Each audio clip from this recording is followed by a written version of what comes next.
একাত্তরের স্মৃতি নেত্রকোনার বারলা গণহত্যা আজও দগদগে সেই ক্ষত। নেত্রকোনার কেন্দুয়া উপজেলার পাইকুড়া ইউনিয়নের প্রত্যন্ত গ্রাম বারলা 1971 সালের 13 ডিসেম্বর মুক্তিযুদ্ধের শেষ মুহূর্তে ভয়াবহ হত্যাযজ্ঞ চালায় পাকিস্তানি হানাদার বাহিনী। আজও সেই কালো রাতের স্মৃতি বয়ে বেড়ান বেঁচে থাকা স্বজনেরা। স্বাধীনতার 53 বছর পেরিয়ে গেলেও বারলা গণহত্যার শহীদরা পায়নি কোনো সরকারি স্বীকৃতি। আপনি কি প্রবাসে গিয়ে স্বাবলম্বী হতে চান? পূর্বে বুকিংকৃত বিমানের টিকিট পরিবর্তন করতে চান, অথবা ট্যুরিস্ট ভিসার মাধ্যমে এই সুন্দর পৃথিবী ঘুরে দেখার স্বপ্ন দেখছেন? আপনার স্বপ্নকে বাস্তবায়ন করতে A to Z travels and tours আছে আপনার সাথে। একটি প্রতিরোধ ঘাঁটি, একটি বিশ্বাসঘাতকতা। 71-এর মুক্তিযুদ্ধে বারলা ছিল মুক্তিযোদ্ধাদের অন্যতম প্রতিরোধ ঘাঁটি। শতাধিক মুক্তিযোদ্ধা এখানে আশ্রয় নিয়ে পাক সেনাদের বিরুদ্ধে লড়াই চালিয়ে যাচ্ছিলেন, কিন্তু স্থানীয় দোসরদের বিশ্বাসঘাতকতায় পাক বাহিনী এই ঘাঁটির খোঁজ পেয়ে যায়। 13 ডিসেম্বরের ভোরবেলা যখন মুক্তিযোদ্ধারা অন্য একটি অভিযানে ব্যস্ত, ঠিক সেই সময় পাক হানাদার বাহিনী হানা দেয় বারলা গ্রামে। মুহূর্তের মধ্যে গ্রাম জুড়ে নেমে আসে বিভীষিকার ছায়া।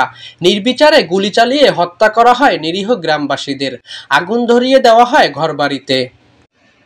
বেঁচে থাকা প্রত্যক্ষদর্শীরা বলেন, আমার চোখের সামনে মানুষ মরে গেল। শিশু মন্ত মিয়া, জুলহাম উদ্দিন, আব্দুল খালেক, মালদার মিয়াকে একের পর এক গুলি করে হত্যা করল পাক সেনারা। আমরা তখন লুকিয়েছিলাম, শুধু কান্নার শব্দ শুনেছি। আগুনও দিছে, এই অত্যাচারও করছে, নারী নির্যাতন করছে, শিশুও মারছে। আমরা বাড়ি ঘর তো ফুটছি, আর যেটি সামনে করছে বেটিও মারছে।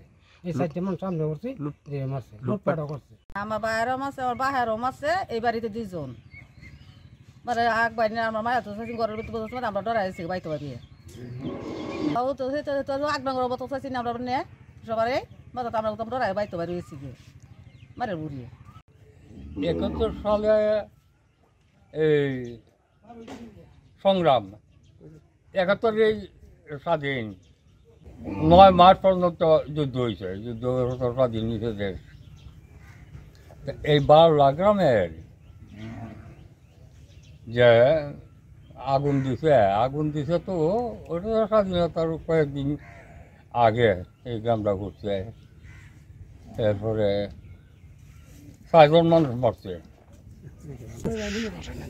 এইটার কোনো এগারো কয়েকবার এই নিচে সাংবাদিকরা নাম টাম তুলে এটা কোনো অনুদান পাইল না সরকার।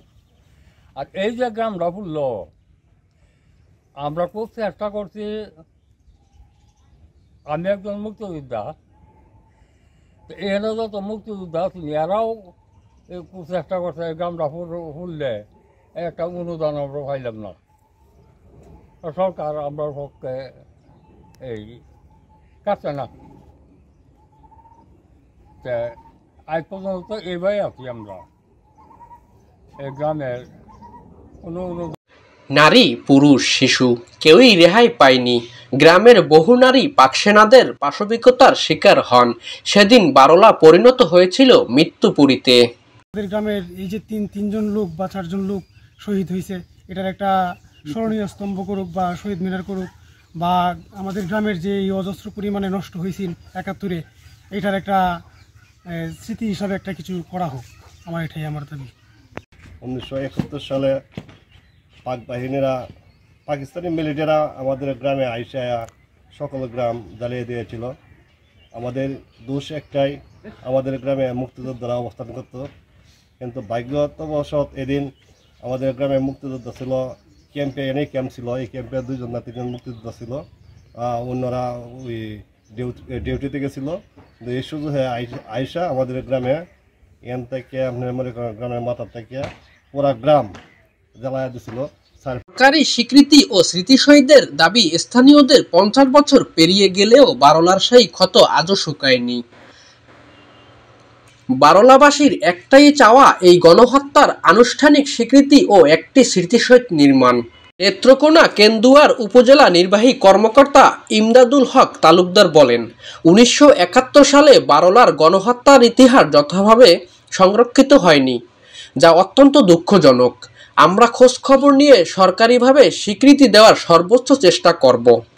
এত গুরুত্বপূর্ণ একটি বিষয় জনগণের সামনে তুলে আনার জন্য। তো বিষয়টি আমি অবগত ছিলাম না, তা আমি জানতে পারলাম। এখন এই বিষয়ে আমি খোঁজ খবর নিব।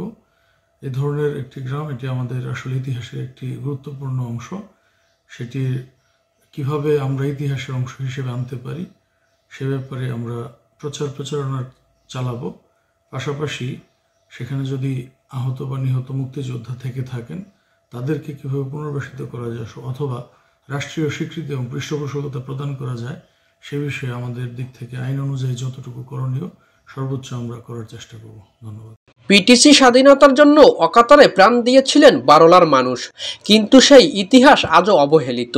শহীদদের আত্মত্যাগের যথাযথ স্বীকৃতি ও সংরক্ষণই পারে ভবিষ্যৎ প্রজন্মকে মুক্তিযুদ্ধের প্রকৃত ইতিহাস জানাতে, এমনটাই প্রত্যাশা এলাকাবাসীর।